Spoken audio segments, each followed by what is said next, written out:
Well, welcome in. Seems like I've been doing a lot of talking about what comes out of the rear end of a cat lately, and we're going to do it again. This time, well, actually, it's what doesn't come out of the rear end of a cat. We're talking about constipation. I'm going to cover some long-term solutions and, of course, the short-term solutions, including oh, it's Friday night and the vet's closed for the next 3 days kind of solutions. Uh, we'll get to all of that in just a moment. Meanwhile, this is the Hyperthyroid Cat Channel. I am Forrest Poston. I am not a vet, and I'm also not a cat. And oddly enough, no one has ever asked me about that. So please, in spite of that fact, please share, subscribe, click the thumbs up button, click the subscription bell, make comments, and tell your numerous friends whether they are cats or not. All of that does help.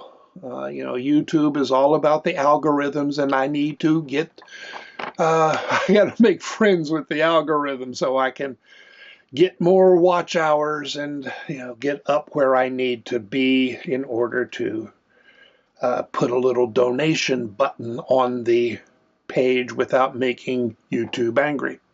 Meanwhile, most of these things do apply whether your cat is hyperthyroid or not. There are a couple of specific hyperthyroid issues. I'll get to those probably at the end. So hang around for that. Meanwhile, if your cat isn't hyperthyroid but is constipated, or if you just want to plan ahead, this can apply. First thing to consider is how bad is the constipation.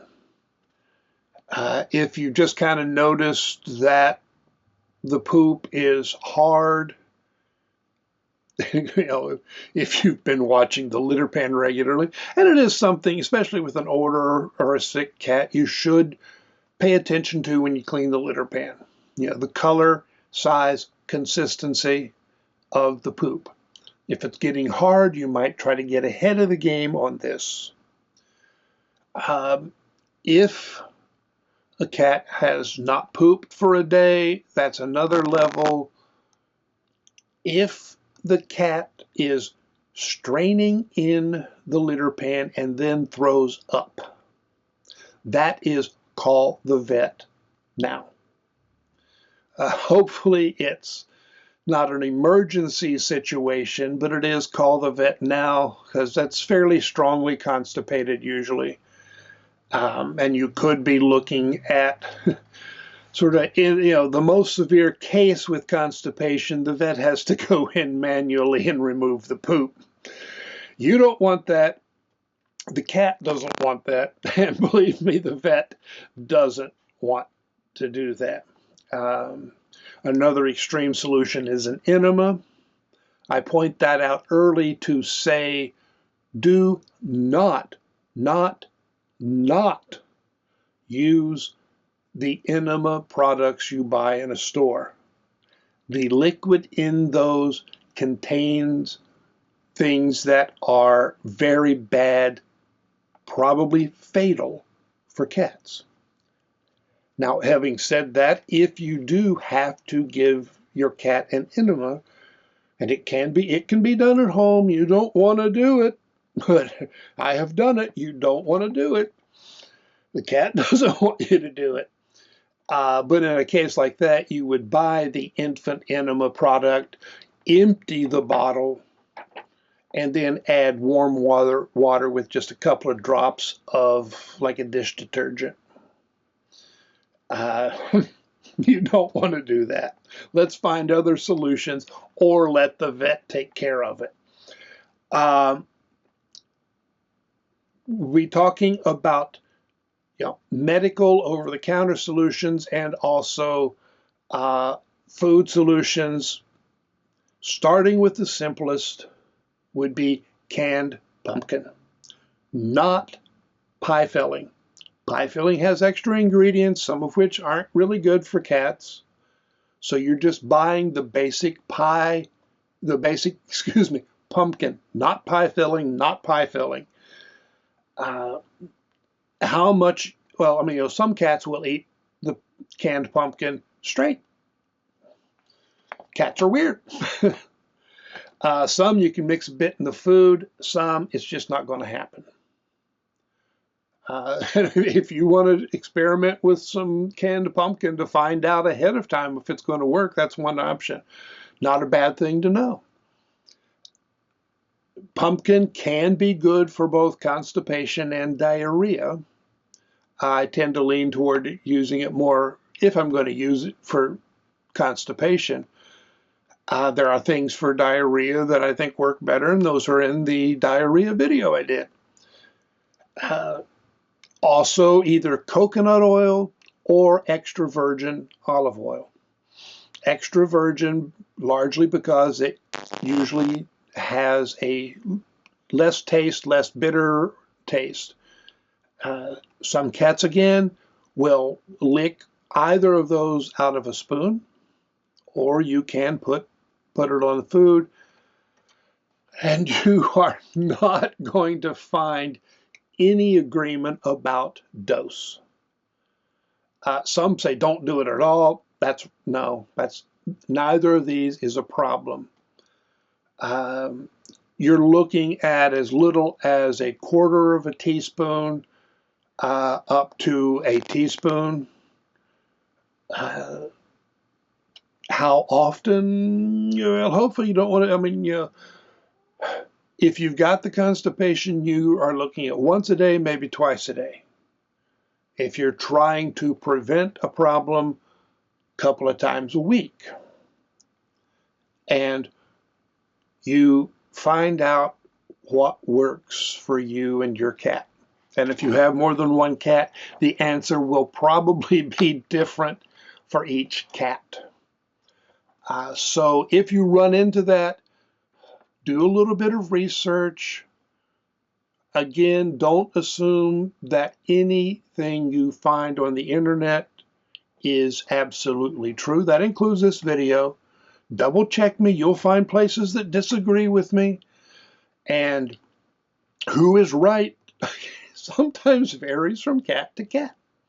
So, unfortunately, experimenting with our cats is a pretty common situation. If you're going for an over-the-counter constipation product, most likely you're looking at Miralax, or the generic is polyethylene glycol. And don't freak out over anything you're going to read on the internet about, what that is. It does not tend to cause problems in cats or humans. I've used it for myself. I've used it for the cats. Now, my understanding is that it works by pulling water from the rest of the body into the intestinal tract and softening the poop. I may be wrong about that, but as memory serves, that is what I read years ago. Now, that means you need water in the system. So, again, trying to increase water intake is a big thing. And it is with most cats, constipated or not. A lot of health begins with water. And cats, they started as desert creatures, and being the stubborn little critters they are, they haven't changed all that much. They are still used to getting most of their moisture from what they eat. Thirst drive is fairly low, so they don't necessarily drink much. Some cats do, that's great. To increase water intake, water fountain can help, or the simplest, now if you go with a water fountain, make it ceramic or stainless steel. Now certain parts will end up being plastic, but you want to minimize the amount of plastic. There are just a long list of issues that can happen with plastic over time. And some cats like fountains, some don't, and it may vary from fountain to fountain, as well as cat to cat. Simplest thing I have found is just using ceramic, or I suppose glass or metal would work, but fairly large mugs, a nice wide opening. It puts the water at a height that a lot of cats like to drink from. The downside is you will get cats who like to stick their paw in it and stir the water a bit, and they may actually try to shake and move the mug to cause that, which will cause splashing, and some cats like to knock the mugs over. So experiment again, see what works, putting mugs in various locations. Favorite one around here is outside the bathroom door because they come to visit us when we use the bathroom and stop for a drink. Of course, it's nice and convenient because you get to see whether or not they're drinking or which one is drinking. If you go through your vet, good chance they will recommend lactulose. Works for some cats, not for all. Definitely worth trying. With Miralax. Sorry for getting a little out of order. I didn't write down enough notes, it seems. But with Miralax, the dose would be 1/8 to 1/4 teaspoon once or twice a day. And how high you start probably depends on how severe the constipation is. Ideally, you start with the lowest and work up if needed, and should see improvement in a day or two. Now, long term, preventing constipation. For one thing, you do want to keep an eye on the creatinine, the main kidney value, or urine-specific gravity if you do a urinalysis. When you start getting some chronic kidney disease, even though a cat may be drinking more, they're not necessarily drinking enough more, and you end up with some constipation. So if you're having issues off and on with constipation, double check those kidney numbers. If your cat is being treated for hyperthyroidism, or if they're not yet being treated, but the vet says they're, borderline in terms of the T4, the main thyroid value, well, it turns out a high normal or slightly high T4 has a pretty good chance of causing dehydration. Best I can figure, makes the cat pee more. They don't have that thirst drive that makes them drink enough to compensate. You get dehydration, you get constipation. Or if the T4 is low normal or low, the body systems just don't run in sync. Things start to process too slowly, you get constipation. T4, when you're treating hyperthyroidism, really needs to be mid-normal.